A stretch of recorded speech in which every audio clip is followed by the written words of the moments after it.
Hello and welcome. It's time for the Smackdown review here on Wrestling with Regret. Well, this week's show opened with a bit of a doozy. We see Elias was hit by a dang old car. Lots of chaos and commotion as to what's going on. They're giving us updates. Somebody hit Elias with the car outside the Performance Center, left the car and fled. Braun Strowman was an eyewitness but couldn't say much about it. And then we see the police check out the car. There's a whole bottle of alcohol in there, and they see there's a rental car agreement that has Jeff Hardy's name on it. It's Jeff Hardy's rental car. And sure enough, just several yards down the way, they find Jeff Hardy laid out in the bushes, smelling of alcohol, very disoriented and hardly coherent. And as the agents are trying to help him out, the cops cuff him and they take him away. And that's how it goes. We see Jeff, as he's being cuffed, you see him look to the left. He look to the right, he sees his car. Look to the left, he sees Elias, and he's just freaking out, doesn't know what's going on. They put him in the cop car, they drive him off. It was a really hard-hitting cold open. I would say that, like, if you talk about all the times they get serious in their content and like their backstage or outside of arena stuff, I would say this is probably one of the more serious looking things they've done in a very long time. Probably not Pillman 9mm serious, but somewhere kind of close to that. Especially one of the more gripping visuals you'll see in this PG era that we have today with the company. You know, I think my first thought obviously is he's been framed. You know, you just kind of get the setup's been there for weeks with Sheamus, you know, dogging him about his addiction problems and everything. And I'm kind of on the fence about this angle they're doing here. And just, you know, it's this real big escalation. Like, we didn't really see coming in this one. You know, some might say it's in poor taste because, you know, Jeff is still dealing with these addiction issues. We are less than a year removed from his last DWI. The wound is still very fresh when it comes to Jeff Hardy and his substance abuse issues. And there are some people that say, well, gosh, there's enough serious stuff happening in the world today. Do we really need something as, like, sobering, pun not intended, as this, you know, hit and run kind of thing, this drunk driving thing? That's, you know, that's for you to decide, I guess. But, you know, my thought is, you know, some people say wrestling isn't serious enough. It's not edgy enough. It's not hard enough, you know? Well, is this not serious? Is this not edgy? Is it not hard to see a visual like this and a scene like this play out on wrestling? I'm not saying we need like that all the time, because obviously the more you do shock and stuff like that, it does kind of deaden the impact after a while. And it certainly elicited a reaction. Everyone's talking about it who watched SmackDown this weekend. You know, and also, you know, if Jeff Hardy gave it the okay, then okay is what I say. You know, obviously it is a sensitive topic for Jeff and his fans, but if he gave the okay with this, you know, I'm inclined to say, well, let's live and let live. Let's see where it goes. At the least, I think the problem with this, it's just derivative and it's been played out because we've seen it happen over the years with, you know, Road Warrior Hawk and Scott Hall and Jeff Hardy and Rhino and TNA and Jeff Hardy and Jeff Hardy and Jeff Hardy. They brought this up a lot of times in Jeff's later years, and they did it with Samoa Joe. They were kind of going that route a year or two ago until Joe got hurt. So it's still something they constantly remind Jeff of. So if I were Jeff Hardy, I'd be kind of annoyed with it. But it's, yeah. So at the least, it's derivative, but at the worst, it's tasteless. So I don't know how I feel about it yet because obviously it's still kind of this is a new development. We'll wait and see how it plays out. So yeah, I'm going to reserve judgment on it right now until we see where it ends up. So then afterwards, backstage, we see Adam Pearce address the situation to a lot of the wrestlers backstage. Hey, Drew Gulak is back officially. The only two people who are not outwardly concerned by this news are Sheamus and King Corbin. Sheamus even going so far as to call Jeff a junkie in front of everybody, which gets everyone mad at them. So now everyone's arguing because you've got AJ Styles saying, hey, well, you know what? You know, our opponents, Jeff Hardy and Elias, are both out. So let's have it just go me and Daniel Bryan in the finals for the Intercontinental title tournament. Great. But Daniel doesn't like that. He wants to win honorably and he wants to go into the finals by beating somebody. So what if, you know, and so then you have other people arguing. You want Sheamus and King Corbin getting a shot. What about a triple threat? And then other people are chiming in because they had their shot and they blew it. So finally, Adam Pearce says, well, let's do a battle royal with everyone involved here. The winner of that match will face Daniel Bryan tonight, and the winner of that match will face AJ Styles in the finals because AJ is perfectly happy with the bye. He doesn't want to fight anybody to get into the finals. We go to that battle royal now. It's 10 guys in the ring. Early on, Cesaro, there's a great military press on Dolph Ziggler, and he's walking around with him up above his head. Great strength by Cesaro there. Ziggler and King Corbin are working together for a minute there, but then Ziggler tries to capitalize and dump Baron out, but King Corbin is not fazed by that, so he ends up eliminating Dolph Ziggler, and then Corbin's taken out by Jey Uso before the commercial break. Shorty G is able to eliminate Cesaro and Shinsuke Nakamura, but then when Shinsuke's got the referees distracted, Cesaro gets back in the ring, pulls a Stone Cold 90 97 and dumps Shorty G out of the ring. More on that later. Your final two are Jey Uso and Sheamus. Interesting that Jey was there, but Jimmy was not. Very rarely we see the Usos in singles action and not having the other one on screen. So anyway, the final two are them. Some close calls, their fight on the apron, and ultimately Sheamus is able to get Jey off the apron, and so Sheamus wins. He is going to face Daniel Bryan in the main event to see who will face AJ Styles for the IC title tournament finals. I thought it was a very fun opening battle royal. A follow-up on what happened with Shorty G and Cesaro and Shinsuke. They're all arguing in the back, and Shorty takes great offense to the fact that Cesaro cheated to eliminate him. Cesaro says, don't pick a fight with me or we'll be in the ring. He makes fun of his height some more, and then Gable decks him in the face with the forearm and accepts the challenge, so we'll be seeing them wrestle later tonight. We also see a promo backstage by Sonya Deville talking about her opponent, Lacey Evans, but as she's talking, Lacey herself walks behind her and sees what's going on. Then she shoves Sonya down and says, "Bring it, you nasty." And we go to that match now. Lacey versus Sonya. Early on, Lacey showing some of her amateur wrestling background here, kind of flustering Sonya early on. I liked the physicality in this matchup here. I liked where it was going, but it ends in a double count out, and then afterward, Lacey, I think she checks Sonya into the announce table and stands tall in the ring. Sonya gets on the headset and says, "Next time we'll fight on my terms," and then she leaves. So that's where it ends. Again, disappointed it was double count out, but maybe we have the inevitable rematch, so we'll see where that goes. We then see another Forgotten Sons promo, third in a row. This time it's Wesley Blake doing the talking. He says, "I was once like all of you." I guess what he means by that is us troop-hating non-troops in America, but I saw the light after joining up with, Jackson Riker and Steve Cutler and knowing what the sacrifices they made. And then he repeats the, "your blood's going to be on our hands" thing that Cutler did last week, and that's where it ends. Of the three promos that we've seen, I think the first one with Jackson Riker was the strongest, and then, Cutler was like, okay, that was all right, I guess, and then this Wesley one, which just felt like kind of a copycat of what the Cutler one was, using the same line and everything, and I think he has the least interesting story as the only one of the three of them who's not a veteran. So that one was kind of soured on me. I'm still optimistic that the Forgotten Sons might do something of note after these little vignettes that we've seen. But yeah, the third one didn't really end on the same note to me as a viewer that like the first one did. It's time for a Tag Team Champions Summit edition of Moment of Bliss. Alexa and Nikki bring out their guests, The New Day. So Tag Team Champions, very nice.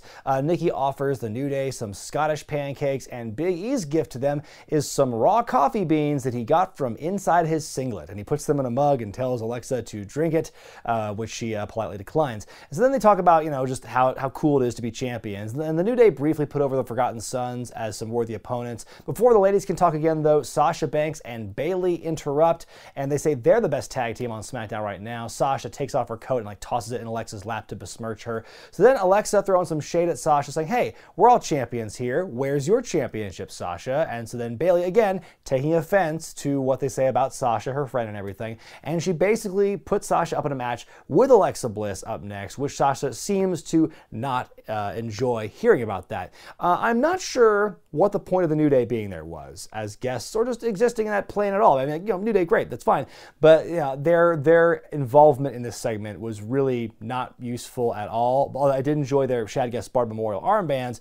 I appreciate that, but as far as them being a factor in this segment, what was the point? We then go to that match after the break, Alexa versus Sasha, and Nikki and Bayley are on commentary joining Michael Cole and Corey Graves as the match goes on, and these two just hijack the whole thing. Nikki is just constantly jumping up and down and cheering for Alexa, and Bayley's trying to shout encouragement, but also kind of dissing Nikki Cross as well, and this breaks Michael Cole. He cannot help himself from laughing at the absurdity of all this stuff happening around him. The wrestling in the ring is fine too, but the story here is just how the other two ladies, Nikki and Bayley, just totally take over this thing. And I will say, I enjoyed this a lot more than a few weeks before this when Bianca Belair joined Street Profits on Raw, and so her first match there, they're just screaming into the headset the entire time. That to me was a lot more distracting and just a lot more disruptive to my ears than what we were seeing with Bayley and Nikki. I think they played off each other too, where it's Bayley would tell Nikki to shove, he goes, "Don't you tell me what to do," and so there's a world going on there in the commentary desk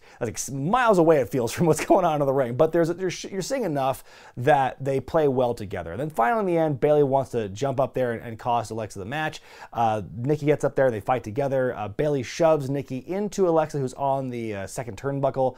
And so anyway, that allows Sasha to roll Alexa up to win the match in kind of an upset. So we've got these two teams facing off for the tag team championships next week. Cesaro taking on Shorty G up next. This match goes about 4 minutes, if I'm being generous, but they're packing as much stuff into this as they can. It's very fast paced. It's a lot of hard hitting stuff, some graps. It's very well done by these guys. It ends ultimately when Shorty G does a real cool like flippy roll up the front of Cesaro, over the top, down the back, into a sunset flip to pin Cesaro and win in a bit of an upset. I thought it was a quick little match, but good stuff. We then get a skit with Otis and Mandy Rose having a little day date by the pool with their plate of fruit and their champagne and whatnot. And so then shortly after that begins, Mandy wants to take a nap, and then she finds herself in the nap, and it's a Fast Times at Ridgemont High parody with Otis playing the role of Phoebe Cates. And the music they play is almost a dead ringer for the Cars song that plays in that scene too. It was pretty funny, and you see Mandy, it's where they're cutting back and forth between Mandy on the bench looking at what I guess is herself and Otis making out in the fantasy, and there's a cum joke too. She's got the tanning lotion, she squirts it out like that.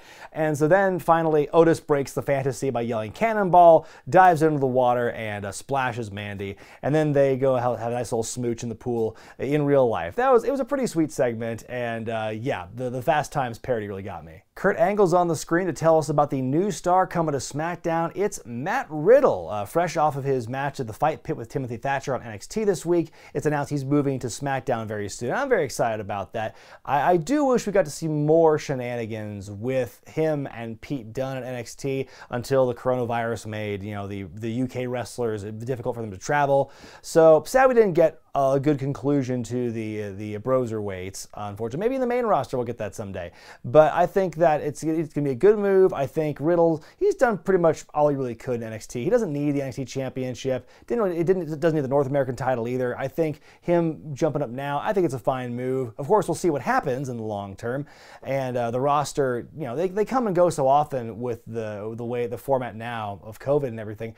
It's really like hard to say, you know, how the push is going. But yeah, I'm looking forward to see how Matt Riddle does on SmackDown. Backstage, Sheamus gloats about his victory earlier in the night, and he says that when he wins the IC title, he will become the first ever Ultimate Grand Slam winner. Well, hang on, slow down, bucko, because last I checked, you've not won the 24/7 title, so why don't you put a pin in that one, mister? Anyway, Daniel Bryan walks up and confronts him, but doesn't say a word, though. Sheamus mocks him and pokes him in the chest, and Daniel kicks him in the shins for good measure. And we go to that main event match now for the IC title tournament, Sheamus, Daniel Bryan. These two have a lot of history together over the years, some in more memorable matches than others, or longer matches than others at least. And, you know, there's the memorable 18-second match at WrestleMania and whatnot. And this is a good match too. Not much else to say like specifically about it, but I liked the physicality. I liked the way they worked with each other. It was really great stuff.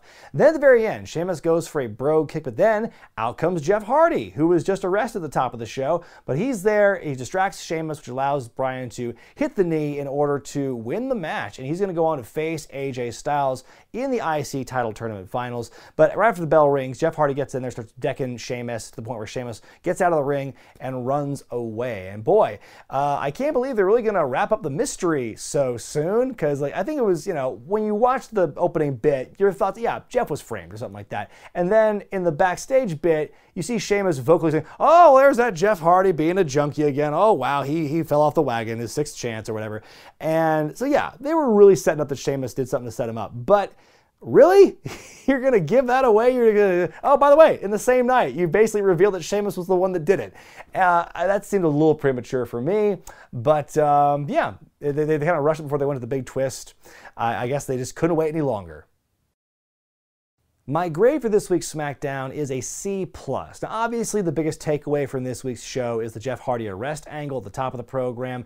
I'm still going to reserve judgment. Like, it's kind of a wait-and-see thing. It's a pro, but not a very heavily weighted pro, if that makes any sense. But I will say it was a very captivating way to open the show, I would think. And then there were some other good segments and good matches I enjoyed. In particular, the main event with Sheamus and Bryan, the Otis and Mandy segment with the pool I thought was pretty funny. And then there's some other things about the show this week that didn't really move the the needle for me, but I didn't really hate either. So I'd say overall it's okay episode of SmackDown, a bit above average with some room to grow. But let me know what you thought about SmackDown this week in the comments section below. What do you think of the Jeff Hardy storyline so far? The fact they keep bringing up his past addictions, this new level they've escalated it to this week. I'm really curious to hear what your thoughts are about it. And by the way, don't forget to give it a letter grade by going to the iCard in the corner of your screen. A special note for next week. It's been fun reviewing SmackDown the last several weeks, taking over for Alex when she left. But I will say that reviewing 4 shows a week, 2 on the same night, not to mention pay-per-views occasionally, that's really been weighing on me mentally and physically. And so I think next week I need a little break. So next week I've decided I will not be reviewing Raw, I will not be reviewing SmackDown. I will still do the Wednesday Warfare, so you'll still get my thoughts on NXT and AEW. I'm going to dedicate one night during the week to actually stay up late and cover that stuff. But I'm going to take a break from Raw and SmackDown this week entirely. And then the following week, I'm going to reassess how I'm going to do the Raw and SmackDown reviews from here on out in the current setup I have right now. Because I could keep doing it on YouTube but change the time at which I put out the videos, or I could maybe just instead go on Instagram Live and give you my quick thoughts on Raw and SmackDown every week to make it an earlier night for me. That's all speculative right now, but the big story here is that next week, no Raw or SmackDown reviews. Wednesday Warfare still happening next week. And then after that, we will see what the future of those shows are. I still want to do Raw and SmackDown reviews. I just need to change how I do it and the timing of it, so I'm not staying up till like 2 or 3 in the morning working on it and post-production and then trying to wind down and go to bed. So that's just me. But until then, folks, I hope you understand. And yeah, let's just have a nice easy week. Maybe taking a break from Raw and SmackDown for a week will be good for my psyche in a lot of ways. But until then, folks, I'm Bryan Zane, and I'll see you next time.